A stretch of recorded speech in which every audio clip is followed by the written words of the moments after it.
it's Therapy Thursdays. On Thursdays, I want to pick a subject around therapy, physical therapy, as I'm a trained sports therapist and a doctor of osteopathy. And I have postgraduate training in orthopedic medicine. So these are the topics I want to talk about. So if there's anything that you want to talk about or have discussed, put it in the comments below and subscribe.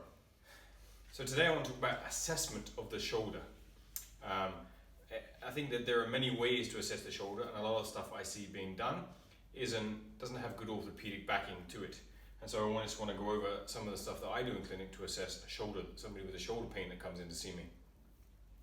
And some of the basic tests that we start with are active tests, and that includes a painful arc. And a painful arc simply means if I abduct actively, i.e. I move my arm outwards to the side, do I have pain at any point in this circle?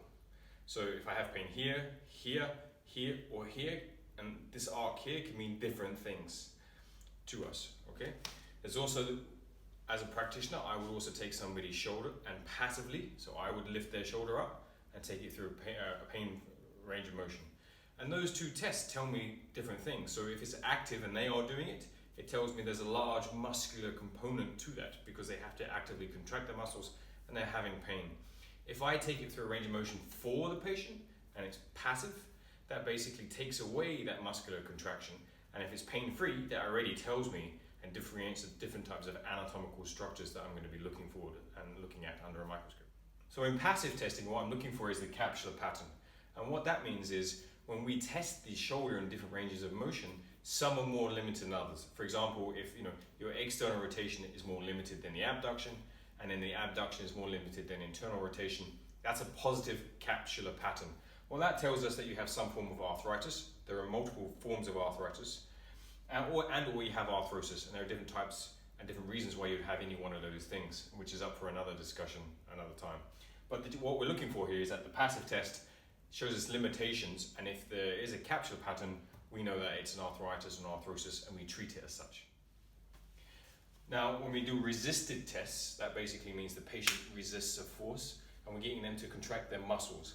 So what we're looking for here is weakness and pain, or lack of. So if you're doing an abduction, so we resist it going outwards or coming inwards, and there is pain on resisting, we know anatomically what structure is causing pain, and we tend to look more microscopically at that structure. So not only do we do an abduction, we do internal and external rotation, and we do at the elbow flexion and extension, because they all happen at the shoulder. So what we're looking for is, as you're resisted, a lot more muscular structures, and those structures are either weak or they're causing pain. So that's all well and good. What do we do about it? Well, it really depends on what you present with and at the time. Now, I see a lot of impingement type syndromes, which basically means as you raise the shoulder, you get a painful arc, but you can push through it and there's a bit of impinging. The traditional approach and diagnosis of impingement means that the muscle on the top there, the supraspinatus, is being impinged in the subacromial space somewhere.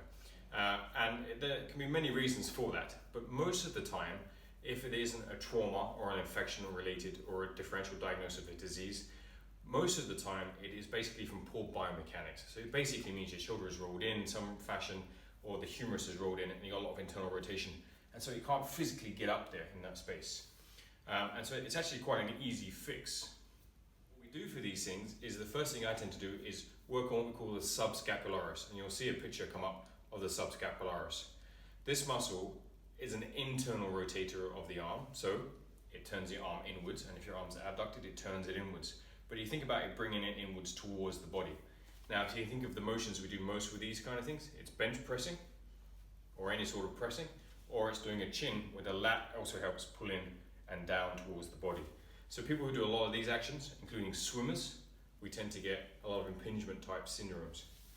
Again, so the first thing I look at is the subscapularis, and I use active release technique there, and I strip it out, and then I reposition it and adjust the shoulder, and then we use a nice little protocol I learned from a guy in the US using an arthrostim machine, where we basically open up the shoulder and get the mechanics to work.